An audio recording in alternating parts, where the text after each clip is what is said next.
Hey everybody, welcome to the OK Grognard Show. It is Saturday, October 10th, 2020, 10 a.m. Central in beautiful Lake Geneva, Wisconsin.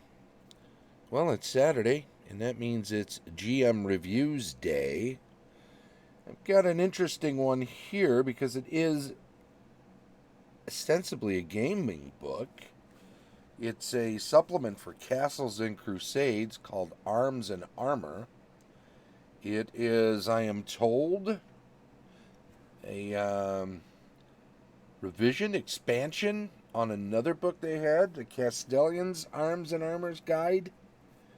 But this has 40% more material. I don't have that original, so I cannot verify that per se, but still, it is worth noting that there is a book out there that had some of the same material from this company. And I should also say, I purchased this on my own. This is not a review copy. This is not something I was given as a prize or a gift or anything of that nature. It is something I got. Now it's from 2018. It may be that it's something I think I purchased earlier during the lockdown when a coupon popped on an email from them, because I get regular emails from them and countless other publishers, and from through Drive Through RPG, I believe this would have come as an email from them, through them from Troll Lord Games, and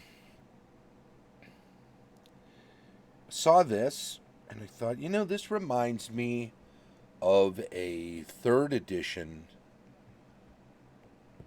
book that came out during that time. I wonder if I can squeeze over here, and I say squeeze,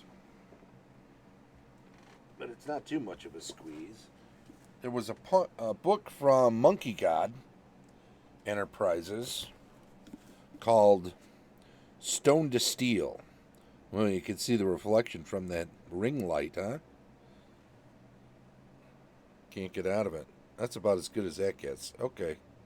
Um, Stone to Steel, Aaron Stimpson, D20 supplement. Right? This was, if you can find one now, they're probably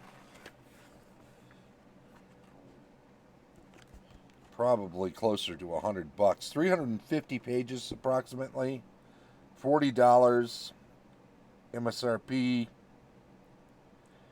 This book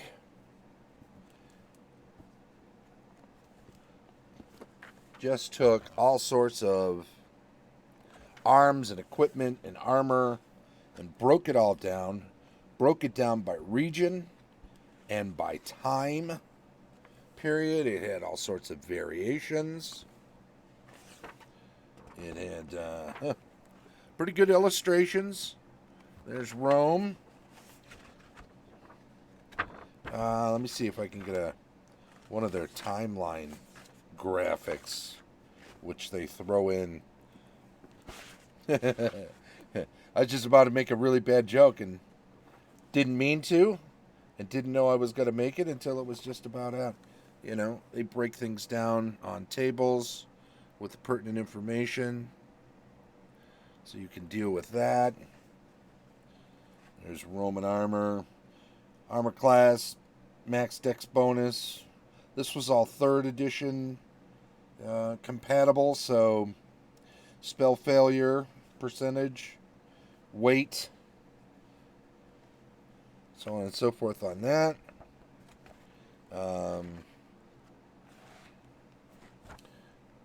They had some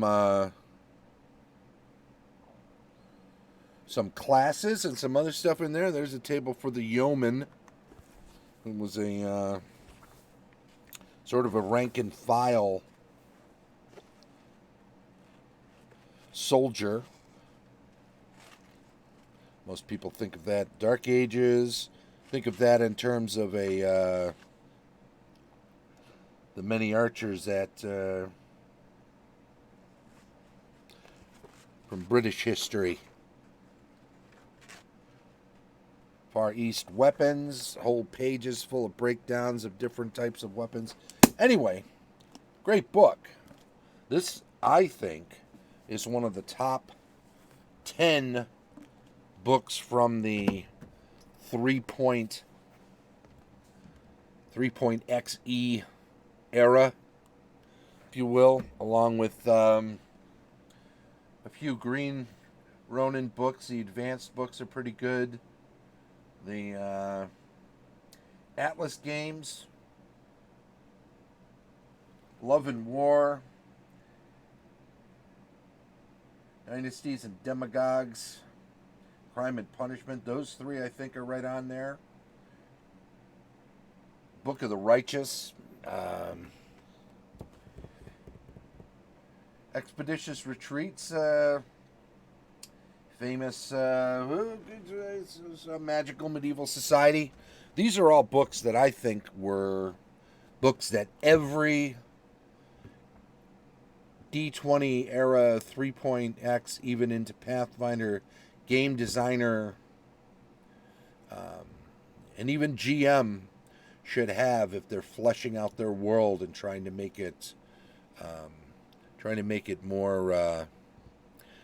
I hate to use the word realistic, but really that's what you're trying to do, is make it seem as if it's real or plausible. So there you go. Anyway, Stone to Steel, huge tome.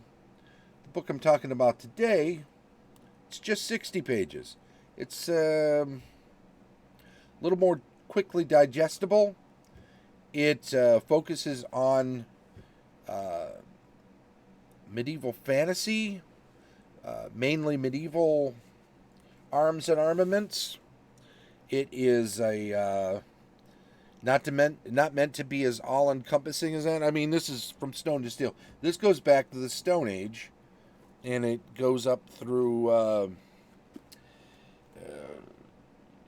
I guess it is pre-gunpowder. I don't think. I have to double check. It's been a while since I looked.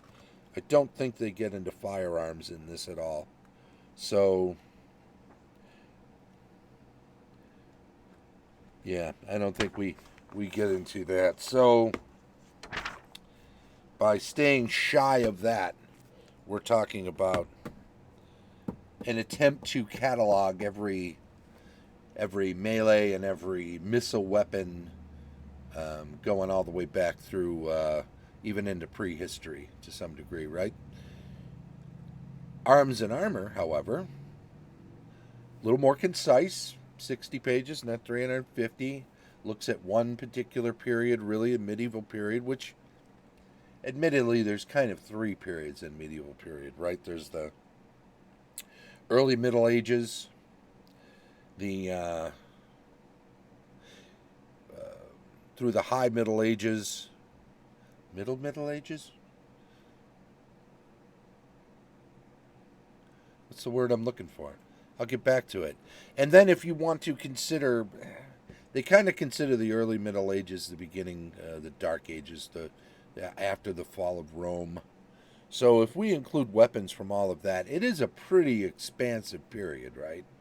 We're talking about a little over a millennia. We're talking about 455 through 1450, 1500, if we're cutting off before firearms. So how much of that is in this book? Well, let's take a look. Let's have a look under the hood, as it were. I pop this back up over here. There we go. There's the cover. It's a pretty dynamic looking cover. I'll have a link for this in the show notes. Drive-Through RPG PDF link. You can contact them. It's only 2018. They probably originally published. They may have some in the warehouse. You may want to check Trollord website for a physical copy if that's what you're interested in. But the PDF's up on Drive-Through RPG. I think it normally goes for like $13.99, $14, right? I think it's there right now for 10. So you can decide. They employ a lot of people. They do a lot of good. They are a good company. I think they're worth supporting. So you decide whether it's a book you need. Let's have a quick look through some of the pages. Davis helped write this, right? Mainly with Steve and Mark Sandy. Uh, Libby Oakey is editor. Peter Bradley did that front cover, and he and Jason Walton do the interior art. Art direction and cartography is in the hands of Peter Bradley as well. They are down in Little Rock, Arkansas, 2018. There's the date there. And some more details about the company. We won't get into all of that. Table of contents introduction starts off with armor. Notice we get on to 48 here. There's only one page for this. It's a 60-page book. So we get some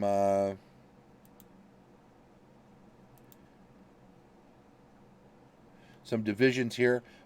Armor. A couple of pages on helmets. Shields. And then we get into weapons by the time we're in page 16. That's melee weapons on through 42 when they switch to missile weapons. And it finishes out the book. Some of these sections here, shield types, shields by type, shields by shape and size, so that you can make some decisions for your campaign, what sort of styles might be available.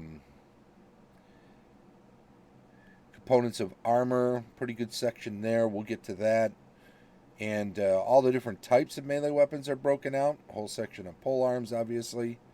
Swords. The sword. Knives and daggers, different blades. Knives, daggers, knife dagger variations or variants. Flails, clubs to maces, axes, and axe-like spears. Rare weapons. There's a section at the end. For missile weapons, you get thrown weapons, the bow, the arrow, the crossbow, methods of pulling the crossbow, and crossbows. So an introduction and then a detailed account of all the various. Nice artwork in here. This armor details all the different pieces and such. If you were, this is a GM review, so let's think of it in those terms. If you are, if you want to become more adept at descriptions during your GMing, then by all means, knowing a lot more details about arms and armor is very useful. So, reading full tomes just on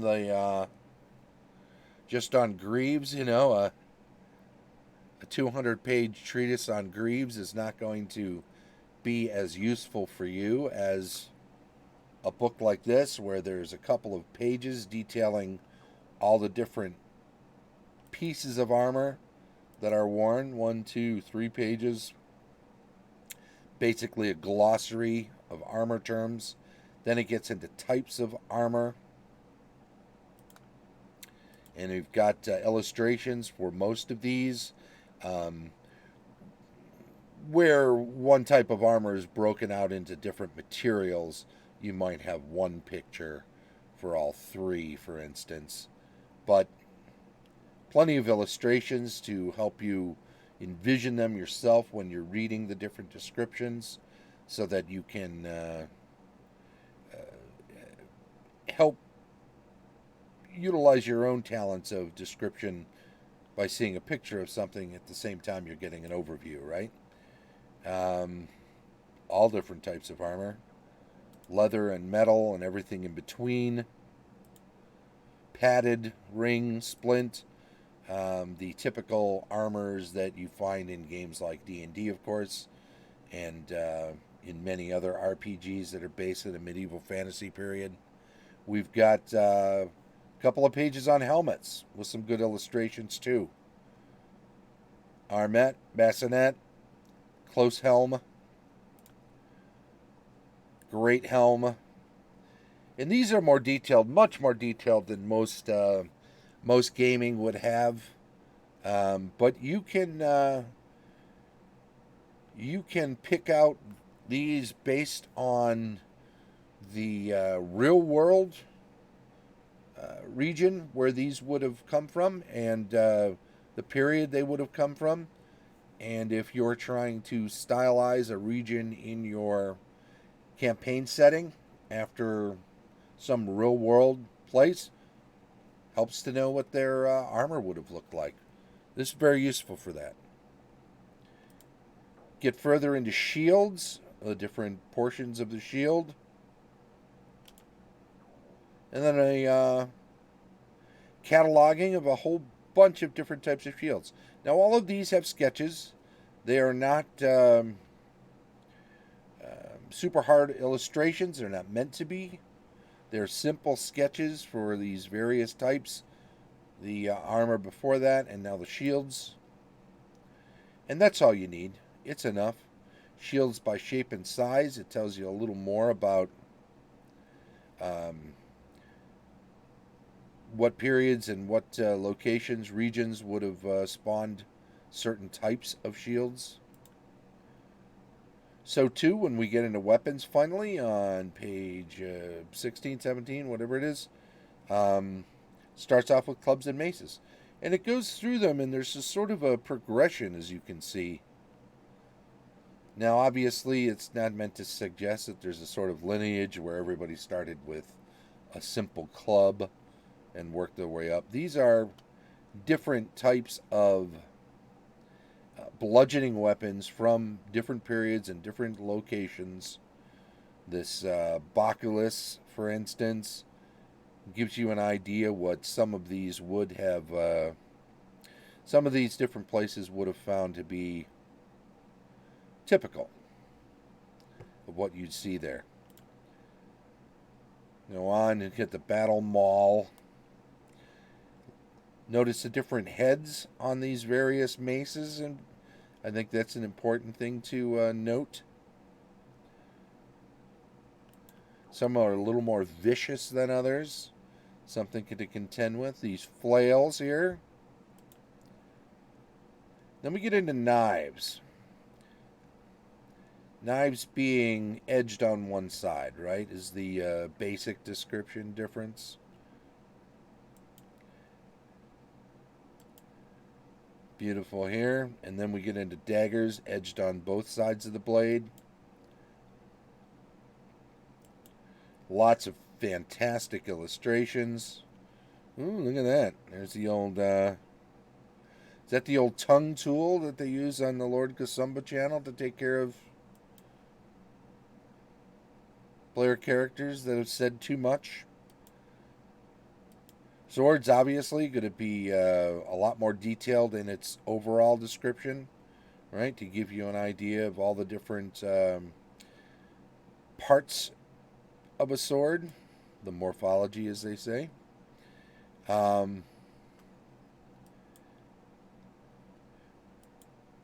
Double-edged swords, all sorts of different types. Claymores, gladius, rapiers, short swords, the Viking swords. Then they go into single edge. Now, strictly speaking, these are huge knives, right? After a certain length, they are swords. A cutlass, falchion, katana. So we've got stuff from the... We break that medieval fantasy norm a little bit by picking up some stuff from the East, from ancient or medieval Asian cultures with the katana. And of course, scimitar. And some of this stuff, obviously, well, not medieval Europe, was definitely available in the Middle East or in the Far East during the European medieval period. So some of them will make their way back and forth. There's some stuff in here from African cultures that would have been apparent for people that had traveled in one direction or another, and maybe weaponry and some armor from earlier and helmets and whatnot. Um, would have been part and parcel of what people would have been using in other cultures outside of medieval Europe at the time. And that's all good because some people like to expand their campaign settings a bit or have some individuals come from further afield, make an appearance. And we're just flipping through some of this. We're only like halfway through. We get into axes at this point. That's a whole amazing. I like how they do the morphology of that too, or rather the breakdown of all the different parts of an axe. Get into spears. Pole arms, like we said, is its whole on thing. It's whole separate thing because they're just all sorts of extra long spear-like weapons, right? And pole arms obviously are more than just for stabbing. They have more intricate heads often for blocking weapons, breaking shields, making advancing in ranks during war difficult. Sometimes they're just for keeping an opponent at bay so other people can fire missile weapons or stab with other halberds and spears into them. They can't get at you and swing their sword. You can just stand them up and let them take some damage. More power to you, right? Rare weapons. Brass knuckles, cat o' nine tails, various gauntlets, meteor hammer, the sap, simple weapons like that, whips, bullwhip. Then they get into that. Then we get into missile weapons. This is going to include weapons from all over the world. A lot of this will be ancient and is also medieval, but some of it will be from pretty far out. Bows, they break this down pretty nicely with all the sections, different types of bows. Recurve bows, Mongolian bow, Viking bow, those are pretty simple actually. Composite bows. Talks about different types of arrows and arrowheads, which can be useful for the kind of details that you'll want to use if you're putting together a a mystery adventure, and you want to leave clues. Not enough sometimes to say, and you can get away with it. You can say, yeah, there's an arrow stuck in the guy, and you don't recognize the coloration or the fletching on this arrow. And then you go and you take the arrow with you and you ask around, and somebody does recognize it as something from a particular region, and now you know some of them are in this area because they've brought arrows with them, or it's possible those people are being framed.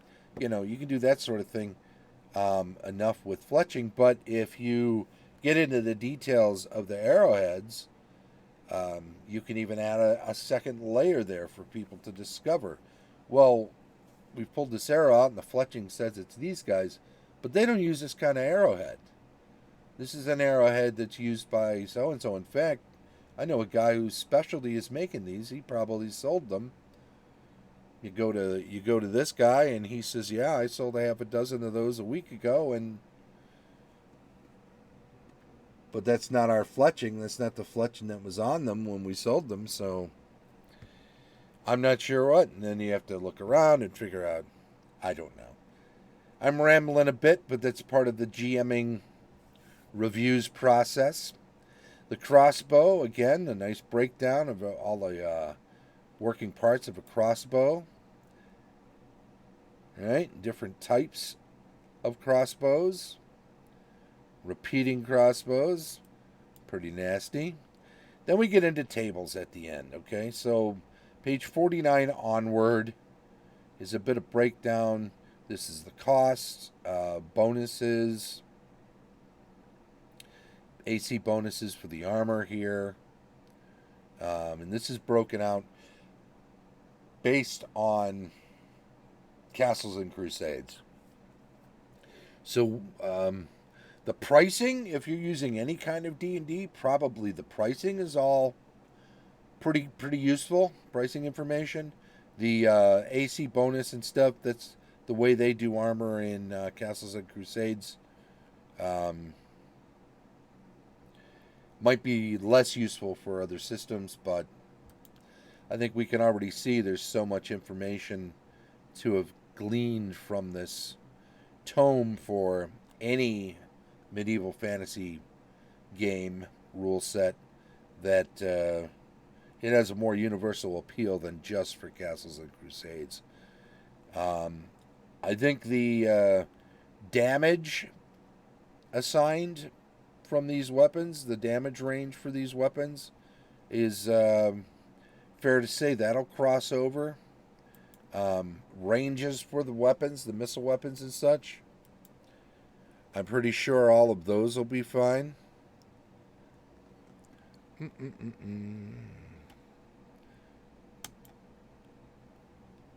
computer giving me a little notification. Don't forget to do this. All right.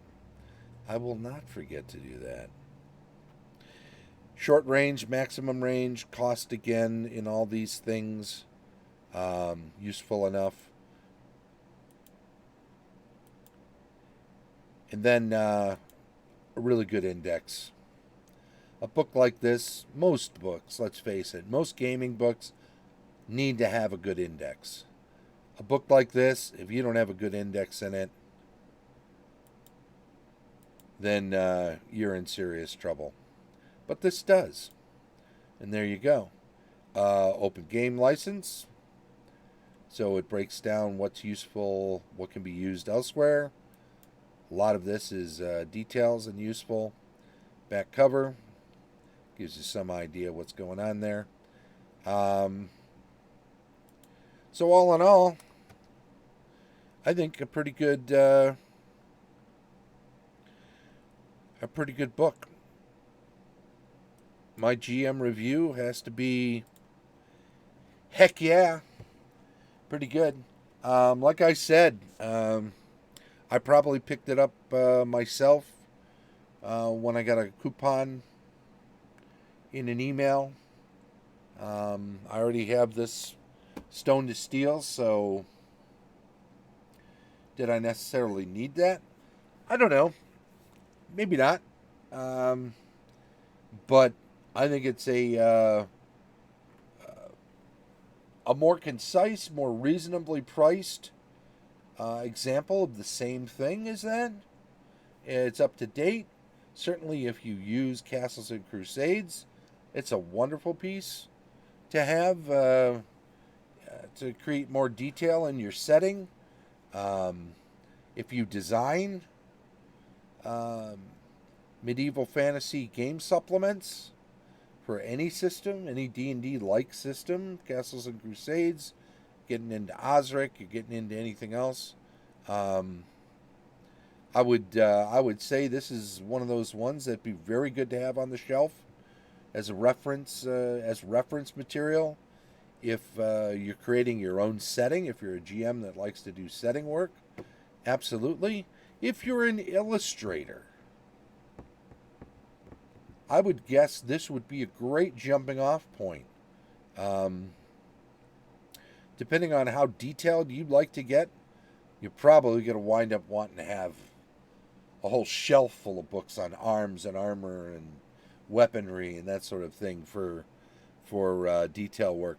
If only to have a bunch of illustrations, descriptions, of course, but also illustrations that have different perspectives to see these different weapons and armor and such.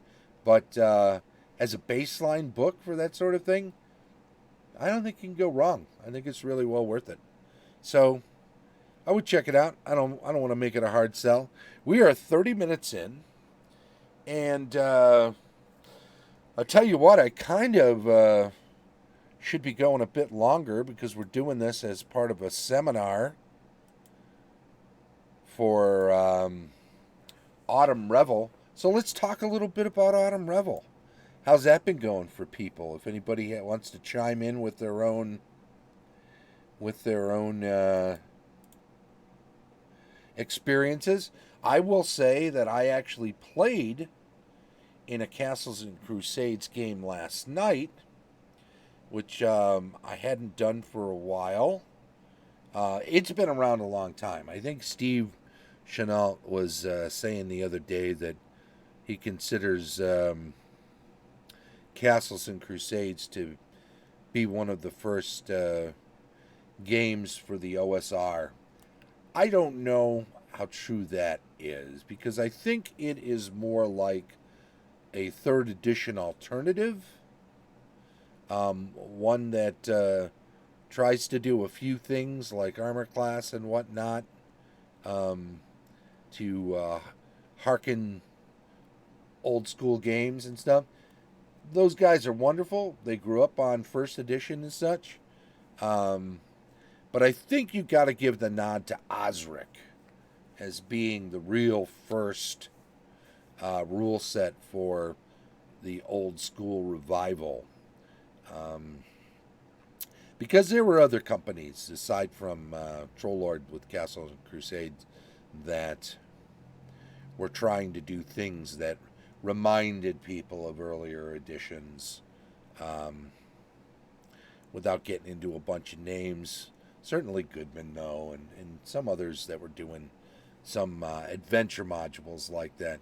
Even some of the Paizo stuff early on was in part that way because of their kind of Greyhawk pedigree through Eric Mona and a number of other people.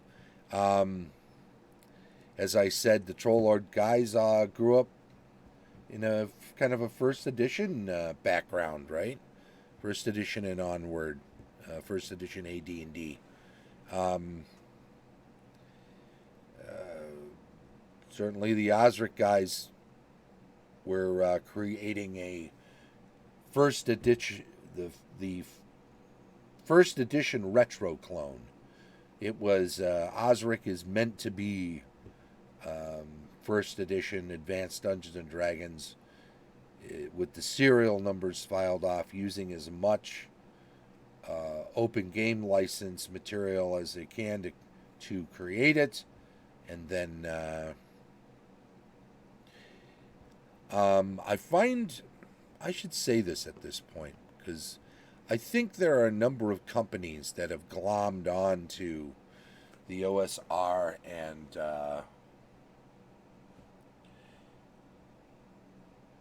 tried to put their mark on certain of the things that in the early days of the OSR, some stuff was created and it was kind of released into the wild, fully open. There's only one thing you need to add from a section 15 into yours, so you could just create stuff for that and onward, and you're ostensibly creating it for the edition that retro clone was meant to emulate.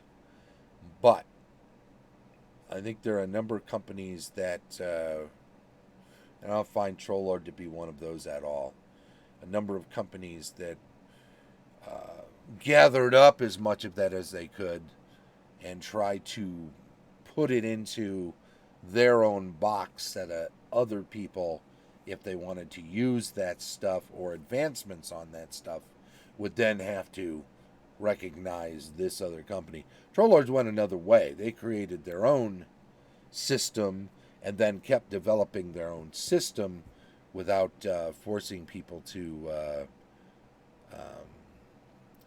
utilize their stuff to get back at the OSR stuff and to dig deeper in that. So I find that reputation good. I find it nice that they were not doing that to people. Anyway, I like the company, so I think they're worth. I think they're worth supporting. Autumn Revel, as I said, there was a game last night. Chris, and I'm probably gonna mess up his name. Mowthorpe. Mouthorpe. Ran a game last night. Me, George, Tom, and Mark B were the players. Just four of us. He had room for up to six, but four of us signed up, and we jumped in. It was a killer. It was a an adventure called Prey the Thief, and I believe Davis Chenault from Troll Lords was the one who designed it as a one-shot convention, meat grinding sort of adventure. But we did pretty well. We were pretty successful as adventurers in this one-shot adventure. It was a treat playing. It was well run. There was plenty to do. It was fascinating. We were sometimes stymied by the puzzles or traps, but we worked our way through them and around them. The combats that we were, and I don't want to give too many details here because you may wind up playing it sometime, and I don't want to ruin anything for anybody. I will say the combats were difficult and were definitely threatening, dangerous. I think we utilized what resources we had very well, spells and hit points. You know, let's be clear. Hit points are a resource that players need to manage. You know, and the flavor that takes on is so and so gets down 75 of their hit points. They were in the front line, and you put somebody else in the front line and let them move back and use a missile weapon, whatever. So hit points are a resource to be managed, as are scrolls and potions and any sort of expendable weaponry you might have, arrows and darts, and torches, simple things like that, rope. I think we managed to be very careful in how we were going to go about conquering this dungeon that we went into. And we were particularly careful not to get sidetracked by minutia that could be checked out later on. One of the things I find in games that are run as one-shots at conventions are that there has to be enough there that you don't finish it before the time slot is up. And because of that, it often means that there's more material there than necessary for the time slot, which often means that a group that dilly-dallies will not finish in time, and they'll wind up getting through 2/3 or whatever. Now, getting through 2/3 of an adventure, a one-shot adventure at a convention, is okay, but it's particularly okay if the third you don't go through is a third that's a sidetrack, or it's meant to be a resource diminisher. It's meant to distract you from the main goal of whatever the mission is or adventure is, or whatever the main creatures or danger is within the adventure, within the location. So if the big bad, whatever that might be, intentionally or otherwise, manages to get you to use a third of your resources getting through some trapped area, than the big bad has set traps that are worthy of a big bad, and you have wasted some of your time and some of your resources before you even get to what you're really supposed to be doing. We managed to avoid most of probably 85% of stuff that would have been a drain on our resources and time and energy. Um, there were a few things that caught us off, got us out, got us sucked in, and forced us to deal with it. But uh, there's a beam that you should watch out for in a halfway down a pit, because if you're falling down a pit and there's a beam that goes across halfway down, you know how you're going to hit it. Yes, it's that kind of beam. So there you go. Fair warning. I'll give you that much information. And I'm not even sure if that wasn't just a bit of extemporaneous humor that took on its own life and isn't really part of it, but made sense within the context of what we were doing in this particular game session. So there you go. What else to talk about? Today, we got the GM reviews. Tomorrow, rules retrospective. I'm still keeping it up in the air on what we're going to discuss. We'll probably discuss something from the first edition Advanced Dungeons and Dragons Dungeon Master's Guide, but maybe we'll pull up a random section and examine it. It's kind of fun doing stuff on the fly, especially as a seminar for a convention. We should have a handful of people in the chat at that point, and we'll get some back and forth in over that.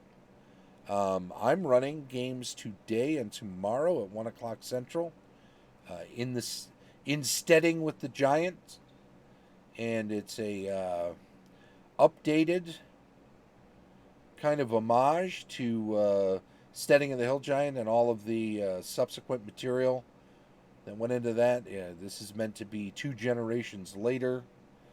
The giants have reemerged from their banishment in the mountains, and now they're a threat again to civilization, so a new generation of heroes have to take up arms to go deal with this threat. It's being run as a sandbox. I ran the first one last weekend at Greyhawk Con, Virtual Greyhawk Con. I'm running 2 today, one tomorrow for Autumn Revel, and I've got a couple on the schedule for Gamehole Con in the first full weekend of November. I've said before that if things work out, I may run a session or 2 between this weekend and Gamehole Con. So we'll see how it goes. There's plenty enough stuff there. There's plenty of baddies to go after. No one's going to clear this out any time soon, but there's plenty of damage to do, and every group of heroes that goes at this will be doing their part to help save civilization from the new giant threat. So hopefully people will have fun while we're doing it. They seemed to have fun last week. We'll see how it goes today. We got one returning player. They, of course, get to play the same character they played in the previous one. I've got another group in tomorrow's game, one of whom is a player who played last week. So we'll reserve their character for them to be playing the same character. It's meant to be a bit of a sandbox, so that's how that works. It'd be a lot of fun. Looking forward to it. I think we're far enough along that we should probably start saying some goodbyes. What else do we have going on this weekend? Oh yeah, tonight, I should say, I'm looking forward to playing in a first edition. No, not a first edition. An original edition D&D game. Where's it at? Tamerthia? This is being run by Dirk Collins. He does this thing where he likes to look at original D&D, let people take fifth level characters as if they were burgeoning stronghold and enclave and base of operation type characters. They've survived 5 levels in original D&D, and that puts them in a position where they can begin to be movers and shakers in the world. And by using the original Dungeons and Dragons rules for this, kind of gives you a feel how he has perceived that players played it back in the day. Certainly, if you've looked into some D&D history, you know that when players had characters that got to higher levels, they would take on a region, create a stronghold. A higher level thief might become the leader of a thieves guild. A magic user wants his research tower, his laboratory. A cleric might start up his own sect or temple in an area where his religion has had yet to make headway. Fighters, of course, they can be anywhere. They want a castle. They want some land. They want to begin gleaning the benefits of their high level in that way. So this was meant to look at that, much in the way he perceives them having played in the 70s. I played in the 70s. It's going to be interesting for me because a lot of this, the way he does this, was meant to teach newer players or players that started later, came later to the game, how things were played back then. And it's going to be interesting to see if this matches up with my own experience. We'll talk about that. Maybe we'll save that for Monday. We have the rules retrospective tomorrow. News and announcements is on Monday. We'll have some time to kind of recap the whole weekend, even though I did a little bit of that right now. In any event, there you go. There we are. We're far enough along that we can put this seminar to bed. Time is it? 10:51? Yeah, we're there. We got to give people a few minutes to get from one event to another in case they have to go all the way across the virtual convention hall to get there. You do have to navigate around some links to get from one thing to another, so it's only fair, right? Hey, I want to say thank you to everybody who popped into the channel at one point or another.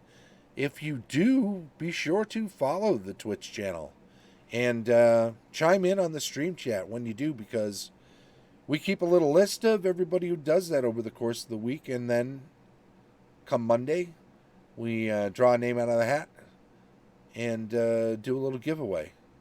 I think for this week it'll be a badge for Virtual Gamehole Con. We've been doing that. I think we've given away dozen and a half or so badges so far, so we're going to keep doing that right up until the week before. So I think we've got 4 more to give away, 3 more to give away. I want to thank you, though. Following and then chiming in on the stream chat is just a way of making sure we can tell you're not a bot. Otherwise, there's no purchase, nothing you need to do, nothing necessary. Hey, if you're a fan of the show, make sure you come and join us again 10 a.m. tomorrow for the rules retrospective. 10 a.m. tomorrow and every day.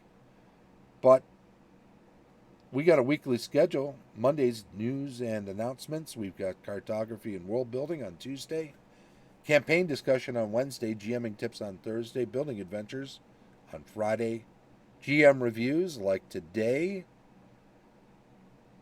And rules retrospectives on Sunday. So, thanks again so much. If you're catching up with this on YouTube, please do subscribe to the channel. Give us a thumbs up for the video, and feel free to make a constructive criticism comment. If you have something to say, we'd appreciate it. Always makes the show better.